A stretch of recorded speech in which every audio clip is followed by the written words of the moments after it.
How many of you have crashed on your mountain bike? I'd be willing to bet it's most of you, and if you haven't, well, I've got bad news. It's only a matter of time.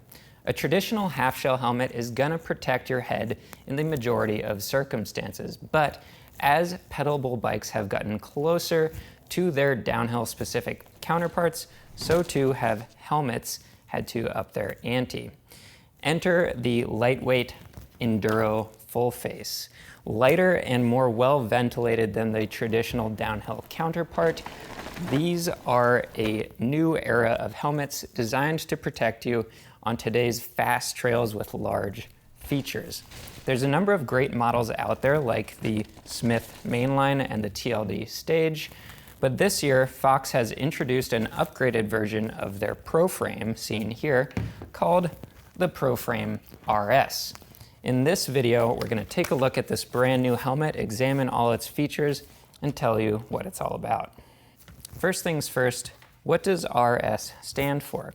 I had some suspicions, thinking maybe race series or redesigned system, possibly really super or radically sendy, but when I reached out to Fox's customer service to ask them, they told me it stood for, well, nothing. Their customer service representative told me it does not stand for anything specific other than it being the upgraded model. I asked her if she could double check that, and she did. Question answered. RS equals nothing. The new RS model looks very similar to the original Proframe, maintaining this sort of lithe, sharp aesthetic, as well as the very minimalist chin bar that allows for a ton of air to get through to cool your head off and into your lungs as you slog your way up the hill. It has 22 large vents or air holes, which is actually 2 less than the original Proframe, but they've increased in size, so you should still get at least as much air into your helmet.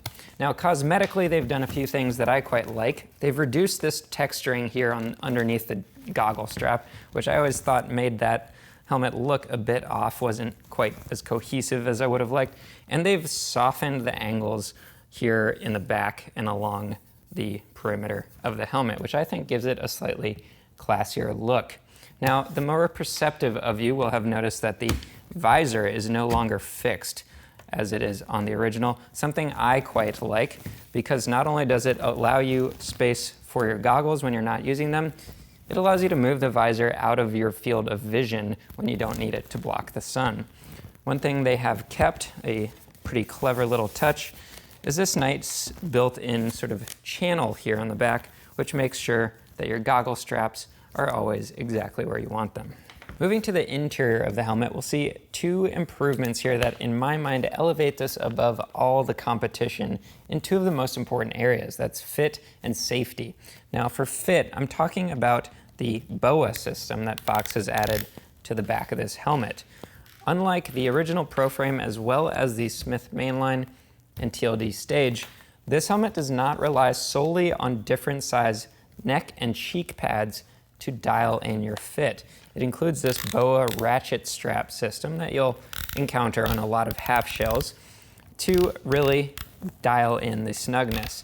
Now, this is a feature that I use throughout any ride that I go on helmets that have them, to put on or take off the helmet, as well as to just adjust the fit and comfort during the ride itself. I think this is a huge deal. One thing worth mentioning here is that, like many helmets with a ratchet design on your occipital bone, you can adjust this cradle between 5 different positions through these little holes in the back. Now on to what I think is the most important update on this helmet. If we look inside, we'll see that there's actually 2 different shells within here. That's called Integra Split. It's a new design from MIPS and is reminiscent to the MIPS spherical that you'll see on higher end Bell Giro helmets. Now, the way it works is that it uses an expanded polypropylene foam shell on the inside, which is a softer foam than the traditional expanded polystyrene we see on the outside and in most helmets out there. And what it does is it squishes and it breaks with slower velocities than expanded polystyrene. It's not as stiff. So what this does is it helps target different velocities that happen during a crash. Now, along with that, this inner shell also moves on these 3 rubber dimples. You can see in here, there's 2 black ones and 1 yellow one, allowing for up to 15 millimeters of rotation. Now this, along with every type of MIPS design, is aimed to counteract rotational forces that you might see in a glancing crash where your head is trying to rotate. Again, all of these different things work to slow down how quickly your head or your brain comes to a stop in the event of a crash. Think of your crumple zone on a car. Now, in a head-on collision, that's going to do a great job of slowing down that impact and allowing you to come to a rest in a longer period of time. But if you get T-boned from the side, it's not going to do a whole lot for you. Hopefully the other car that hits you has one as well. These are all different ways of addressing different types of crashing and different types of motion that your head might encounter. And I think that this helmet right here is at the top of my list in how it addresses these different types of crashes. All this tech does make this helmet the most expensive of its immediate competition, but if these safety features aren't enough to sway you, it does come with a lot of high-end features. First off, the wonderful Fidlock buckle that many of us know and love makes it super easy to buckle and unbuckle with one hand, even in gloves. It has Ionic Plus material in the pads, which does come with 2 thicker foam cheek pads to dial in that fit a little bit more. This stuff doesn't get as smelly as fast as non-antimicrobial padding, and once it does, just throw it in a bath of hot water with maybe a drop of dish soap or a little bit of bleach, and it'll have them smelling as good as new. The straps here are on the really thin, nice webbing, as opposed to the thicker, heavier webbing you'd see on, for example, the original Proframe. And for those of you looking to go pro, it does come with a GoPro mount that you can mount here underneath the visor.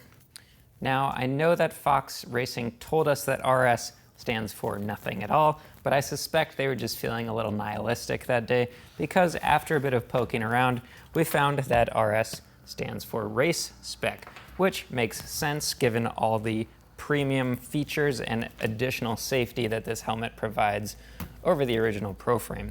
It does make it a tad bit heavier. It's about 70 grams heavier than the original for a given size, and about 130 grams heavier than the lightest of its competition, the TLD Stage. It's still not a heavy helmet though, and comes in almost a full pound lighter than something like the Fox Rampage, a traditional full face helmet. Now, I fit a medium Proframe RS just fine. I can cinch this in and make it super comfy. I have a head diameter, circumference rather, of 59 centimeters. You would measure that right here, sort of where your hat would sit, right above your eyebrows. But if sizing helmets stresses you out, don't forget we have free returns on unused apparel and protection. For comparison's sake, by the way, I can wear either a medium or large Smith mainline, depending on which pads I'm wearing, and would wear the medium/large TLD Stage. Now, if you have any questions that I haven't answered about this helmet, please let us know in the comments below. If you found this video informative, please subscribe to our channel. We really like making these. Make sure to hit that little bell notification icon so you know when we have a new video out. You can always find us on the internet. You know where to find us at fanatikbike.com. We're also on Instagram, TikTok, stuff like that. Swing on by our website. We have a bunch of written reviews about products like this very helmet, and you can just see what we're up to. Now, thanks for watching, y'all. We'll see you next time.